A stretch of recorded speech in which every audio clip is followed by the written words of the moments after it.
틱톡이 기사회생했습니다. 미국 내 서비스길이 막히고 그대로 역사의 뒤안길로 흘러갈 것 같았는데 미국 기업과의 지분 인수 계약에 트럼프 대통령이 동의하면서 서비스를 유지할 길이 일단 열렸습니다.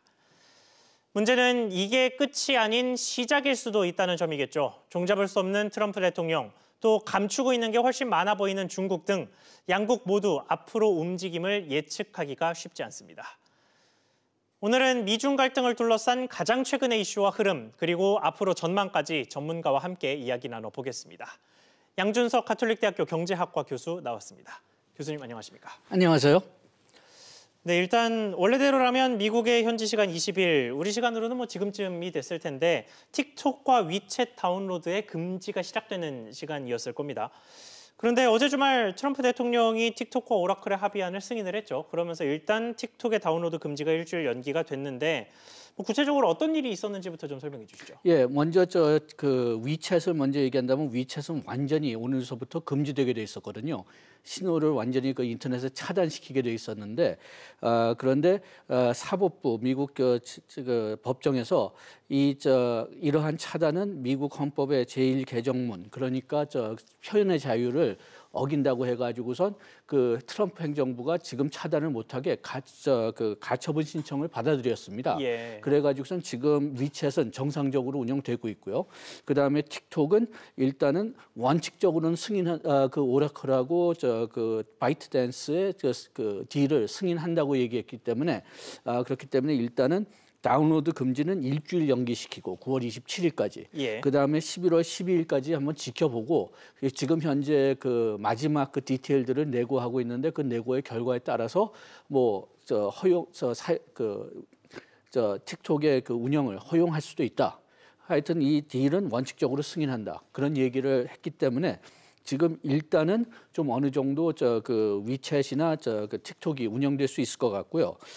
지금 그 딜의 그 내용을 좀 본다면 오라클이 아까 여기서도 기사가 나왔지만은 그 12.5%를 소유하고 월마트가 7.5% 소유하고 예. 나머지 80%는 누가 소유한다는지 아직 좀 애매한데 지금 얘기로는 바이트댄스가 계속 80%를 소유하는데 바이트댄스 주식의 한 40%가 미국인들이 가지고 있기 때문에 그러면 미국인 지분을 다 합치면은 한 53% 된다. 과반을 아슬하게 넘는 거네요. 그래가지고선 미국인들이 조절을 한다는 논리로 그 트럼프 대통령이 일단은 원칙적으로 승인을 얘기는 한 것 같은데요.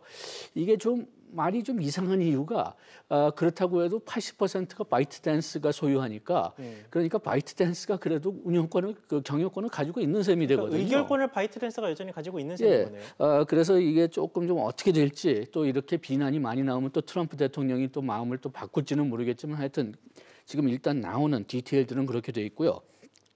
그 다음에 트럼프 대통령이 또 이 원칙적으로 승인한다는 데서 자랑하는 것은 이렇게 해가지고선 틱톡의 새 본부를 아마 텍사스에 세울 것 같다. 네. 그렇게 해서 일자리가 한 2만 5천 자리 생길 것 같다고 이제 자랑하고 그 다음에 지난주에 트럼프 대통령이 좌익으로부터의 그 역사 교육 왜곡을 막기 위해서 애국 교육을 실시할 거라고 얘기를 했거든요. 예. 그렇게 해서 그 기부금을 달라고 했었는데 그런데 이번에 오라클하고 틱톡에서 50억 달러를 받을 거라고 또 보도가 됐어요. 예.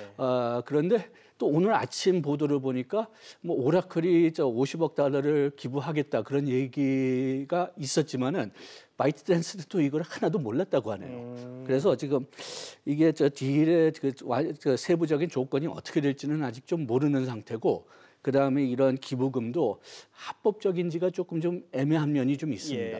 예, 그래서 좀 아직까지도 좀 문제가 좀 많이 남아 있는 걸로 그렇게 보고 있고. 죄송합니다. 예. 그다음에 이것 원래 이렇게 그 위챗하고 그리고 틱톡을 이렇게 금지시킨 이유는 미국인들의 개인 정보를 그 보호해야 된다는 건데 어떻게 보호하는지에 대해서도 아직까지 그렇게 세부적인 디테일들은 나오지 않고 있습니다. 그렇군요.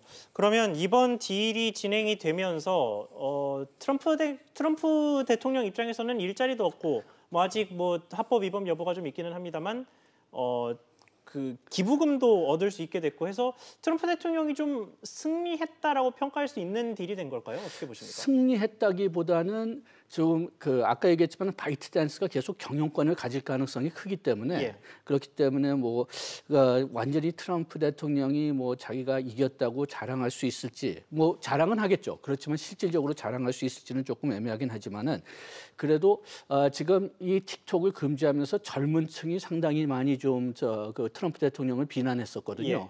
지난번에 틱톡을 왜 겨냥했느냐? 트럼프 대통령이 털사 오클라호마에서 그 선거 운동을 할 때 그때 이 틱톡을 써가지고선 트럼프 대통령을 많이 좀 비난했고 그 다음에 행사를 방해했고 그래가지고선 좀 그 틱톡의 원수진 게 아니냐. 그런데 틱톡을 금지하려고 한다. 그래서 젊은층들이 굉장히 좀 트럼프 대통령을 많이 비난했었는데 요게 좀 그 완만하게 좀 넘어가지 않을까 그런 생각이 좀 듭니다. 알겠습니다. 자, 이제 중국 정부의 승인이 남아서 그 부분은 좀 기다려봐야 할 것 같고요. 이제는 틱톡 말고 화웨이 이야기로 좀 넘어가 보겠습니다. 사실 틱톡이 규제 대상이 오를 때 조금은 뜬금없다라는 해석들이 좀 많았죠. 왜냐하면 화웨이 같은 경우는 미국의 의도가 비교적 명확하게 읽히는 게 이 중국의 기술적인 이 발전을 좀 막아서 이 첨단 기술 경쟁에서 중국에 승리해 보겠다는 미국의 보관이 깔려 있다. 이런 식의 해석이 많이 나오지 않았습니까? 그래서 화웨이에 대한 규제도 여전히 좀 추진이 되고 있고 이미 시행이 된 상황인데 이 관련해서 미국이 세계 기술 산업을 장악하는 이 미국의 그림이 실제로 좀 그려질 수 있을 거라고 보십니까? 지금 봐서는 상당히 좀 그게 어려워지고 있다고 봅니다. 예. 왜냐하면은 지금 트럼프 대통령이 원했던 것은 이 산업들이 다 미국으로 돌아오는 걸 원했거든요. 네. 그런데 지금 봐서는 별로 돌아오지 않는 것 같습니다. 그래서 지금 그 보건 사업이나 그렇죠. 제약 산업 같은 경우는 지금 코로나 독감 때문에 요거는 그 국방에 중요하다. 그렇게 해서 그런 산업은 좀 돌아오고 있지만은 기타 산업, 뭐 첨단 그 기술, 뭐 IT 산업 같은 경우는 제조업 같은 경우는 그렇게 많이 돌아오질 않고 있어요. 인건비 때문이 좀 있겠죠. 인건비 아무래도. 때문도 문제가 있지만은 그렇지만은 또 그 지금 중국에서 하도 그 서플라이 체인이 잘 돼 있기 때문에 네. 그 미국에는 돌아오면은 비용 문제가 있고 다른 데 가려면은 그런 서플라이 체인이 없기 때문에 생산을 제대로 할 수 없다. 그래 가지고선 이번에 그 7월에 미국의 그 무역 적자를 보면은 12년간의 최대 무역 적자를 겪고 있다. 그리고 미국의 그 대중 무역 적자도 11% 지금 올랐다. 그렇게 나와 있어요. 지금 코로나 독감 때문에 미국 사람들이 다 집에 그냥 갇혀 있는데 그렇게 예. 되니까 뭐 집에 필요한 상품 같은 거를 사는데 그게 거의 다 지금 중국으로밖에는 올 데가 없다. 네. 그래가지고선 오히려 그 미국의 그 대중 무역 적자가 지금 늘고 있다. 그런 지금 분석이 나오고 있거든요. 그래가지고선 미국 그 트럼프 행정부도 지금은 아예 모든 그 IT 시설을 미국으로 가지고 돌아오는 것보다는 자기네들이 신뢰하는 국가들끼리 어떤 블록을 만들어 가지고선 예.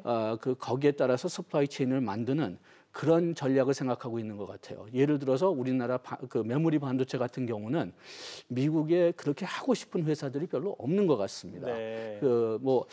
그 자기네들은 오히려 CPU나 뭐 그래픽 칩 같은 걸 하는 게 훨씬 더 수지가 맞으니까요. 알겠습니다. 자, 그러면 이제 우리나라가 어떻게 될 거냐도 사실은 좀 걱정되는 시선들이 상당히 많았거든요. 중국도 우리나라의 동참을 뭐 회사 이름을 막 거론해 가면서 동참을 좀 요구하기도 했었고 미국은 미국대로 우리 측을 좀 압박하는 행동을 실제로 몇 차례 보이기도 했으니까요.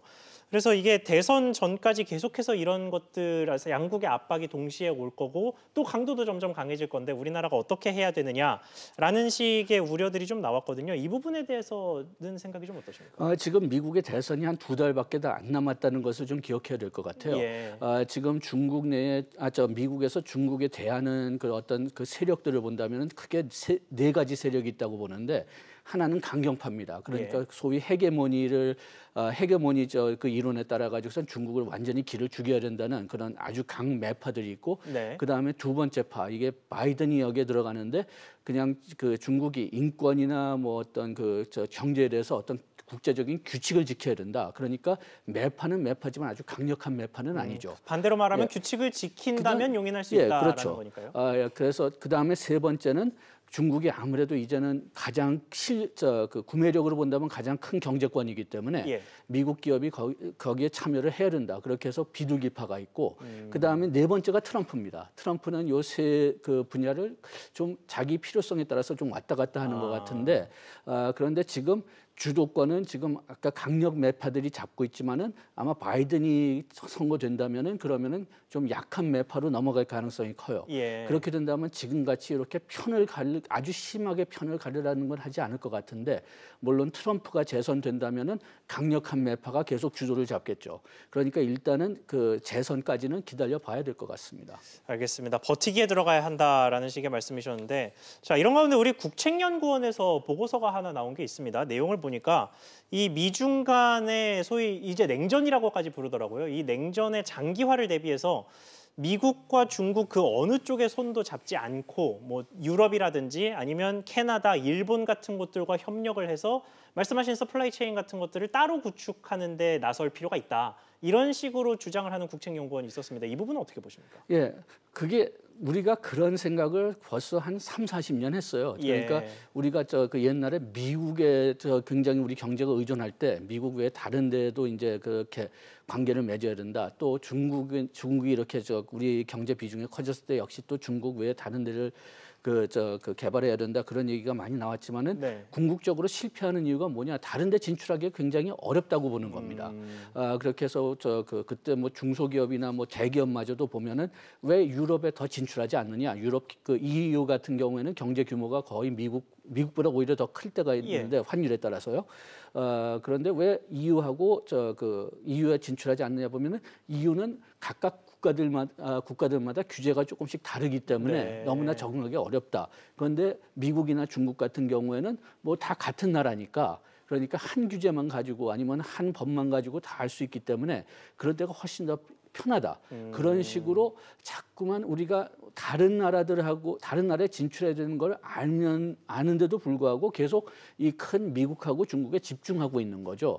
그렇게 해서 그런 방향으로 나가야 된다는 건 확실하지만은 지금 그렇게 할 수 있는 우리나라의 어떤 그 기업들의 능력이 있는지 네. 그리고 그렇게 하고 싶은 마음마저도 있는지 그게 조금 좀 의심됩니다. 그러니까 장기적으로는 어쨌든 그 방향으로 나아가는 게 옳다라고 보신다는 거죠. 예, 그런데 그렇게 하려면은 우리 정부도 마찬가지지만 기업도 즉 그렇게 좀 어려움을 무릅쓰고 진출할 수 있는 그런 능력하고 그런 의지가 있어야 되는데 네. 지금 어떤 면에서는 미국이나 중국에 수출하는 게 너무 쉬운 거죠.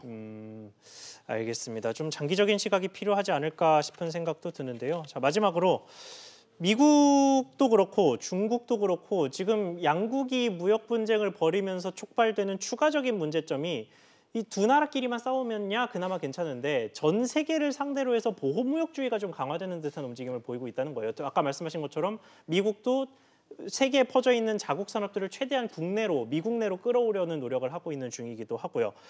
그것 때문에 우리 기업들도 사실은 뭐 일부는 반사이익을 볼 수도 있겠지만 전반적으로는 타격을 입을 수밖에 없겠다 싶은 생각이 드는데 이 부분을 좀 극복하기 위해서 우리 기업 혹은 정부가 나아가야 할 방향이 있다면 어떤 것이겠습니까?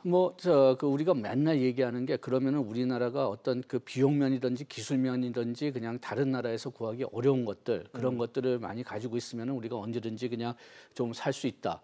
가장 대표적인 경우가 이제 우리 지금 메모리 반도체죠. 그렇죠. 메모리 반도체는 다른 나라에서 쉽게 만들 수 없고 우리가 딱 어떻게 그 비용 면에서 딱 좋은 그 위치에 있기 때문에 뭐 그렇게 보호주의가 그렇게 는다고 해도 우리 반도체 판매량은 계속 느는 거죠. 네. 그런데 문제가 뭐냐? 그런 기술, 그런 비용의 이점을 계속 살리려면은 우리도 계속 개발을 해야 되는데 뭐 우리가 맨날 얘기하는 거지만은 지금 앞에는 일본이 있고 뒤에는 중국이 따라오고 있고 그렇다면 우리가 거기에 그 가운데를 계속 이렇게 좀 이동을 해야 되지만 우리가 그렇게 이동할 수 있는 충분한 여력이 있느냐?